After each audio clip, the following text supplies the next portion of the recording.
Hello guys! Welcome to my YouTube channel. Ngayon ay tuturuan ko kayo kung paano mag-reactivate ng page sa Facebook.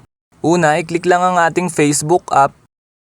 Ayan, then kapag naklik nyo na ang ating Facebook app, mapupunta na tayo dito. Then pansinin nyo naman sa upper part, sa right corner yung 3 lines, which is eto siya sa corner.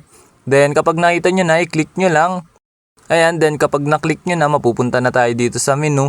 So, ang gagawin lang natin, scroll up lang natin. Ayan, scroll up lang natin. Then, mababasa nyo naman dito yung settings and privacy, which is eto. Then, i-click nyo lang yan. Then, ayan, mag-e-expand yan. Then, mababasa nyo naman dito yung settings, which is eto siya. Ayan, then, i-click nyo lang yung settings.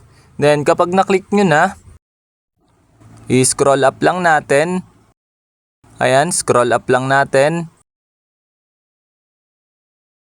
Then, ayan, hanapin lang natin dito yung page. Hanapin lang natin. Then, kapag nakita nyo na, ayan, nakita ko na, i-click lang natin yung page.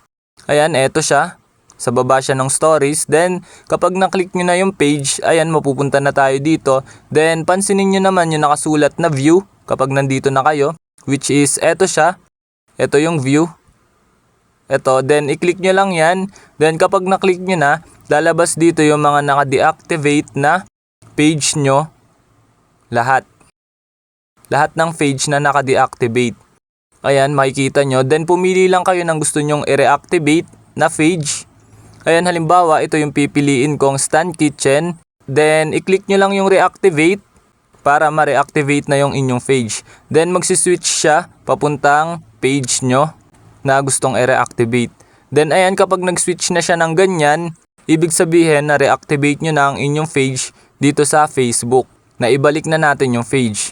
Ayun, ganun lang na mga dali mag-reactivate ng page dito sa Facebook. Ayun lang. Thanks for watching. Subscribe me for more videos like this. Thank you!